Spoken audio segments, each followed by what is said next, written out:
में कीजिए, फिर मैं बिल्कुल कर लेता हूँ। फिर मैं इसको सर इसी तरह आर्टिकल 111 में एक अमेंडमेंट तजवीज़ की गई है। आर्टिकल 111 ये है कि सर आइन में वफाकी हुकूमत और सूबाई हुकूमतें 5-5 एडवाइज़र्स जो हैं वो अपॉइंट कर सकती हैं। आमतौर पे वो टेक्नोक्रेट्स भी होते हैं या अपने फील्ड के माहिर होते हैं। वफाक में एडवाइज़र्स को ऐवान में आके सवालों के जवाब देने की इजाज़त है, वो बैठते हैं, राइट ऑफ वोट नहीं है अगर वो अनइलेक्टेड हैं। सूबे में ये नहीं थी, तो सर वो ये नॉर्मली दूर की गई है। उसके बाद ये जो आर्टिकल 175A है, ये जुडिशल कमीशन की सर नई शक्ल होगी। जुडिशल कमीशन की नई शक्ल में कहा गया है कि चीफ जस्टिस ऑफ पाकिस्तान इसकी सरबराही करेंगे। 3 मोस्ट सीनियर जजेस ऑफ सुप्रीम कोर्ट होंगे। मोस्ट सीनियर जज ऑफ कॉन्स्टिट्यूशनल बेंचेस में से जो होंगे वो इसके रुकन होंगे। वफाकी वज़ीर कानून ऑलरेडी हैं, अटॉर्नी जनरल ऑलरेडी हैं। पाकिस्तान बार काउंसिल के ऐसे नामजद नुमाइंदा जो कि 15 साल से सुप्रीम कोर्ट की वकालत में हो, उनको रखा गया है। सेनेट और कौमी असम्बली से सर जो हमारी पार्लिमानी कमेटी थी उसका हमने रोल चेंज किया, साइज़ चेंज किया, तो 4 पार्लियामेंटेरियंस उस कमीशन के मेंबर्स बनाए गए हैं। 2 सेनेटर्स, 2 MNAs, 1 ऑपोजिशन से, 1 ट्रेरी से to be nominated by leader of house and leader of opposition. और एक अच्छा काम जो किया गया इसमें, जनाब स्पीकर, ऐवान ने ये इस प्रपोज्ड बिल में आपको इख्तियार दिया है कि जो मार्जिनलाइज हमारी कम्युनिटी हैं, ख़वातीन या गैर मुस्लिम, सर उनमें से पार्लियामेंट के बाहर से आप एक नुमाइंदगी भेजेंगे सिविल सोसाइटी की नुमाइंदगी के तौर पे, जो गैर मुस्लिम या ख़ातून होंगे और वो क्वालिफ़ाई करते हों टेक्नोक्रेट की उस अहलियत पे जो कि आइन में ऑलरेडी मौजूद है, ताकि उनकी आवाज़ भी, जजेस की अपॉइंटमेंट सारी दुनिया में कई जगह पे इन कमीशन में मौजूद हैं। सूबे की जो है जी तादाद, चीफ जस्टिस, एक सीनियर जज, बार काउंसिल के नुमाइंदे और उसके साथ वज़ीर कानून सूबे के, उनको ऐसे ही रखा गया है। इस्लामाबाद में नया हाई कोर्ट बना था, बार काउंसिल नहीं बनी थी, बार काउंसिल की नुमाइंदगी नहीं थी, सर उसको नुमाइंदगी दी गई है। जनाब स्पीकर, अब आगे चलते हैं। यही जुडिशल कमीशन जो इसमें प्रपोज्ड कॉन्स्टिट्यूशनल बेंचेस हैं, उनके जजेस का इंतखाब भी यही जुडिशल कमीशन करेगा, ताकि जो अदालती काम है वो अदालती तरीक़ेकार से और उसी कमीशन के अंदर हो, जो जजेस को अपॉइंट करता, उनकी कंफर्मेशन करता है या उनको घर भेजता है। एक जो इजाफी काम सौंपी गई है ज़िम्मेदारी कमीशन को, जनाब स्पीकर, ये आम शिकायत है कि आला अदलिया में कुछ जज साहबान और कई जज साहबान बहुत अच्छा काम करते हैं और कई जज साहबान हैं जो अपनी तबीयत के मुताबिक काम करते हैं।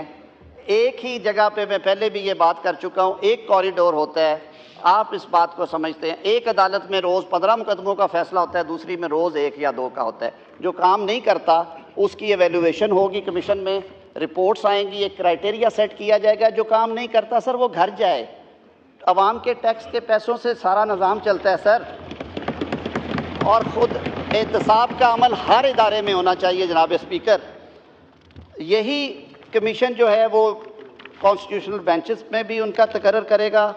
इसी तरह जनाब स्पीकर, जो हाई कोर्ट में अपॉइंटमेंट की एज है उसको 45 से 40 साल किया गया। हमारा यंग टैलेंट आ रहा है सर, बहुत अच्छे लोग आ रहे हैं, हमें एक अच्छा पूल मिलेगा सर।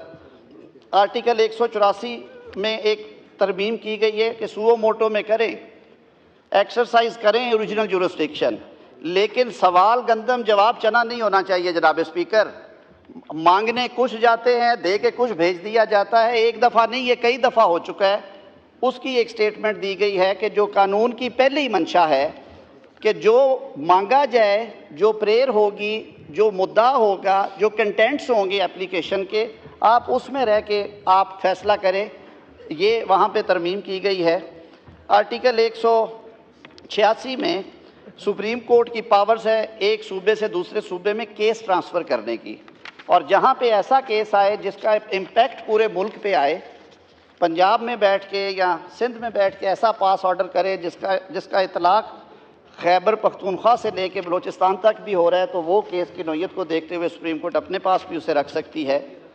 जनाब स्पीकर, इसी तरह 191A जो है constitutional benches in the supreme court, उनका कॉन्स्टिट्यूशनल कोर्ट के जो दोस्तों ने कहा कि उसके सब्सिट्यूट के तौर पे उनको यहाँ पे शामिल किया गया है। Judicial commission of Pakistan nominate करेंगे नंबर ऑफ जजेस जो कि कॉन्स्टिट्यूशनल वर्क करेंगे, 184 की 186 की जुरिस्डिक्शन एक्सरसाइज करेंगे। जो हाई कोर्ट से नीचे से फैसले आते हैं, जो कॉन्स्टिट्यूशनल इंटरप्रिटेशन या लीगल इंटरप्रिटेशन जुड़ी हुई कॉन्स्टिट्यूशन से, फंडामेंटल राइट्स के हवाले से, उन अपीलों के फैसले भी वो करेंगे, ताकि बाकी सुप्रीम कोर्ट इन मामलात से हट के जो आम लोगों के मुकदमात हैं जिनकी तादाद 60,000 है उनको रिलीफ दे सकें। और ये स्पेशल कॉन्स्टिट्यूशनल बेंच दीगर अमूर भी निपटाएंगे, लेकिन इन कैटेगरीज ऑफ केसेस को ये कॉन्स्टिट्यूशनल बेंच डील करेंगे।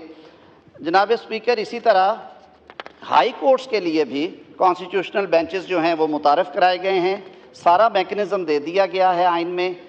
एक किया गया है कि सूबाई खुद मुख्तारी को सामने रखते हुए हाई कोर्ट्स में जब ये राइज करना है, उसके लिए उस मुतलका सूबे की असम्बली और इस्लामाबाद हाई कोर्ट की सूरत में जॉइंट सिटिंग में 51% वोट्स के मेजॉरिटी वोट्स के साथ जो है उसका एक रेजोल्यूशन पास होगी, जिसके बाद सूबाई हाई कोर्ट्स में भी मुतलका हाई कोर्ट में वो बेंचेस बन जाएंगे। सर, ये मेन सेलिएट फीचर्स हैं।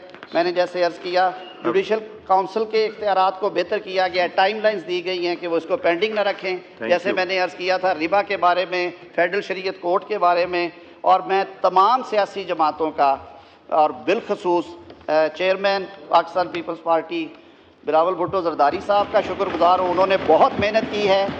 हमारे बुज़ुर्ग सियासतदान हैं मौलाना फजलुर रहमान साहब और उनकी लीगल टीम ने बहुत इस पर अरकरेज़ी की है। और हमारे जितने इत्तेहादी जमातें हैं मुस्लिम लीग नून के साथ इस हुकूमत में, MQM है, इस्तेहकाम पाकिस्तान पार्टी है, BAP है। Thank you. The house is adjourn to meet again. जनाब स्पीकर, इसके अलावा आला अदालतों में जजेस की appointment, chief justice of Pakistan की अपॉइंटमेंट, और उसके लिए जो रवायत जुडिशल कमीशन ऑफ पाकिस्तान ने कंसेंसस के साथ अपनाई, एक कमेटी बना के जिसकी सरबराही जस्टिस मंसूर अली शाह साहब फरमा रहे थे कि उन्होंने कहा कि हाई कोर्ट्स में जब चीफ जस्टिस का तकर्रुर होगा तो फर्स्ट 3 में से होगा। उसी असूल को यहाँ भी इंट्रोड्यूस करवाया गया और सीनियर मोस्ट 3 जजेस जो हैं उनके पैनल में से इस पार्लिमान की कायम करदा कमेटी, जिसमें 8 कौमी असम्बली के अरकान और 4 सेनेटर्स होंगे, वो 12 रुकनी कमेटी 2/3 के साथ चीफ जस्टिस के उन 3 सीनियर मोस्ट जजेस के पैनल में से चीफ जस्टिस पाकिस्तान के लिए नॉमिनेशन करेगी। चीफ जस्टिस पाकिस्तान के म्याद ओहदा जो है वो 3 साल मुकर्रर की गई है, बावजूद कि जब हमने देखा कि 6 और 7 साल वाले लोग यहाँ पे आए तो फिर क्या हुआ इस मामले के साथ। कुछ कॉन्सिक्वेंशियल अमेंडमेंट्स हैं जिसकी वजह से क्लॉजेस ज़्यादा होंगी। कुछ अमेंडमेंट्स आज सेनेट में फ्लोर ऑफ हाउस, कुछ जो अमेंडमेंट्स हैं वो on the floor of house इस बिल को सपोर्ट करते हुए जमीयत उलमा इस्लाम पाकिस्तान की तरफ से पेश की गई, जो बुनियादी तौर पे रिबा के बारे में, इस्लामी नज़रियाती काउंसिल के बारे में, फेडरल शरीयत कोर्ट के बारे में थी। उन अमेंडमेंट्स को हुकूमती इत्तेहाद ने सेनेट में सपोर्ट किया और वो इस बिल का हिस्सा बनी। आर्टिकल 38 उसी सिलसिले में है, जो रिबा के बारे में पीछे फ़ैसला भी आया वफाकी शरई अदालत का, उसको एक्नॉलेज किया गया प्रिंसिपल्स ऑफ पॉलिसी में आर्टिकल 38 में। आर्टिकल 48 में एक कुछ चीज़ें कई दफ़ा ओझल हो जाती हैं। पार्लिमानी निज़ाम में काबीना सारे फ़ैसले करती है और वज़ीर आज़म की फिर एडवाइस जाती है या काबीना के सदर साहब उसको सेंड करते हैं। तो उस हवाले में मिनिस्टर फॉर स्टेट के लफ्ज़ रह गए थे, वो अब निकलना ज़रूरी थे, वो ख़त्म किए गए हैं। आर्टिकल 81 में कुछ तरमीम की गई हैं। जजेस की अकाउंटेबिलिटी के लिए सुप्रीम जुडिशल काउंसिल में एक अलग सेक्रेटेरिएट के क़याम का यहाँ पे कहा गया आर्टिकल 209 में, और जुडिशल कमीशन ऑफ पाकिस्तान